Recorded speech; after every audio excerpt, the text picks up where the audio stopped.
Periodo autónomo de nuestra historia. Para entender el proceso de la independencia del Perú, es necesario conocer nuestra etapa autónoma, antes de la invasión y establecimiento de los españoles, aquella cultura europea. ¿Cómo era nuestra historia antes?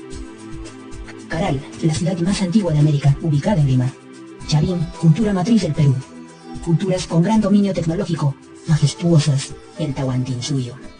Somos herederos de una cultura milenaria, rica en historia, en recursos naturales, pero sobre todo, rica en tecnología que demuestra la capacidad y el gran desarrollo alcanzado por los antiguos peruanos. Invasión española. En 1532, el periodo autónomo de nuestra historia llega a su fin. Un grupo de españoles liderado por Francisco Pizarro invaden y se posesionan de nuestros recursos. Sin embargo, nuestros antepasados no son sometidos fácilmente, iniciando una etapa de resistencia que se va a prolongar hasta el año 1572. Ante la muerte del último Inca en Vilcabamba en 1572 y frente a la creación del Virreinato del Perú en 1542, los españoles inician una etapa de saqueo y explotación de nuestras riquezas, y también de explotación de nuestros antepasados, que van a llevar a la desaparición cerca del 80% de la población indígena. Sociedad colonial. Terminado con las guerras de resistencia y acabado las guerras civiles entre españoles, el virreinato peruano pudo establecerse y permanecer sin mayor dificultad por casi 3 siglos. Esta nueva sociedad colonial significó el mestizaje, el encuentro de 2 mundos, el europeo y el andino. Trajo como consecuencia la transculturación, donde elementos culturales andinos se van a fusionar con elementos culturales europeos. Del mismo modo, hacen su ingreso diferentes elementos que hoy forman parte de la peruanidad. Emancipación. El siglo XVIII de nuestra historia significó el debilitamiento del poder colonial.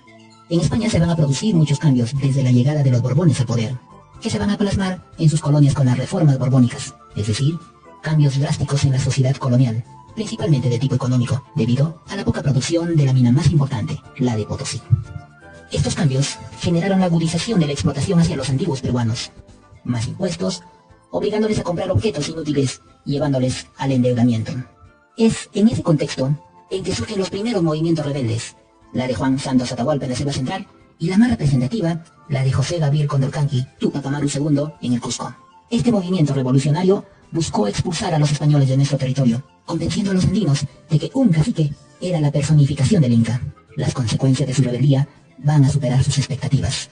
A pesar de que recibió una de las muertes más trágicas de la historia, su valentía y convicción servirán de modelo para las futuras rebeliones y la consumación posterior de nuestra independencia. Corriente Libertadora del Sur. En las primeras décadas del siglo XIX, envalentonados por la gesta heroica de Túpac Amaru II e influenciados por las nuevas ideas extranjeras sobre el derecho natural de la libertad, como la independencia de las 13 colonias de Norteamérica y sobre todo la Revolución Francesa, surgen en diferentes partes de nuestro territorio nuevos levantamientos armados, esta vez liderados por los criollos, aquellos hombres marginados por los españoles por el simple hecho de haber nacido en América, como Francisco Tercela, José Crespo y Castillo, Enrique Pagliartelli, los hermanos Angulo. Todos estos levantamientos fueron sometidos por el virrey Fernando de Abascal. En ese contexto es que se organiza la Corriente Libertadora del Sur, liderada por José de San Martín y secundada por soldados de diferentes nacionalidades, todos bajo un mismo lema: la independencia de ninguna nación estará seguro si no derrotamos definitivamente a los españoles desde su núcleo central, el Perú. Con el objetivo claro, iniciaron su expedición, liberando primero Argentina y luego de la batalla de Maipú, Chile, continuando su gesta libertadora, surcando el mar de Grau y apoderándose de la Sierra Central gracias al comandante Álvarez de Arenales. San Martín llega al Perú ante la conmoción y el temor de todos los habitantes de nuestro país. Ocupación de Lima y proclamación de la independencia. El 7 de septiembre de 1820, San Martín y el ejército de los Andes desembarcaron en el Perú, permaneciendo cerca de 50 días en la bahía de Paracas, mientras Álvarez de Arenales liberaba toda la Sierra Central. Luego se trasladaría a Huaura, con el único objetivo de atemorizar a los realistas y lograr la derrota moral y política del virrey. Motín de Azanapuquio, que significó la abdicación del virrey Pezuela. San Martín negoció con el nuevo virrey, José de la Serna, en Punchauca, no llegando a acuerdo alguno, lo que desencadenó posteriormente la desocupación de Lima, de todo el ejército realista, dejando las puertas abiertas para el ingreso del Libertador. Hubiera podido entonces San Martín atacar al ejército realista en retirada, apoyado por las tropas de Arenales, significando la derrota absoluta de los españoles. Sin embargo, San Martín no buscaba soluciones militares, y ante el temor social que se irradiaba en todo Lima por el miedo de los alzamientos de los esclavos, los saqueos de los montoneros que rodeaba y cercaban la ciudad de Lima, se proclamó la independencia del Perú 15 días después de su ingreso, 28 de julio de 1821. El Perú, desde este momento, es libre e independiente. Por la voluntad de nuestros pueblos y por la justicia de su causa. ¡Viva la patria! ¡Viva la libertad! ¡Viva la independencia! ¡Viva la patria! ¡Viva la libertad! ¡Viva la independencia! La corriente libertadora del norte y el fin de la dependencia española.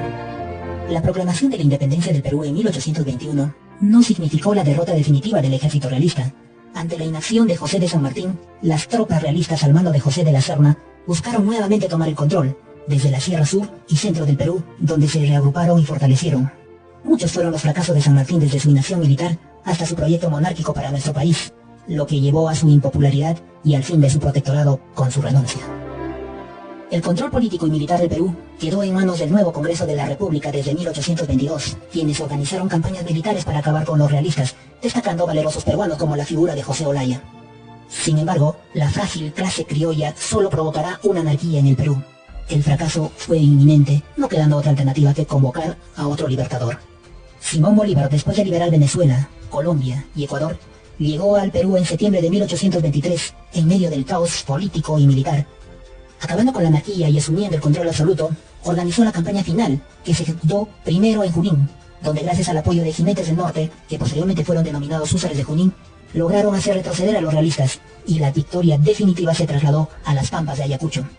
El 9 de diciembre de 1824 se logró la ansiada derrota definitiva del virrey, terminando con 282 años de virreinato y dependencia española, dándose apertura de una nueva etapa de nuestra historia, el Perú republicano.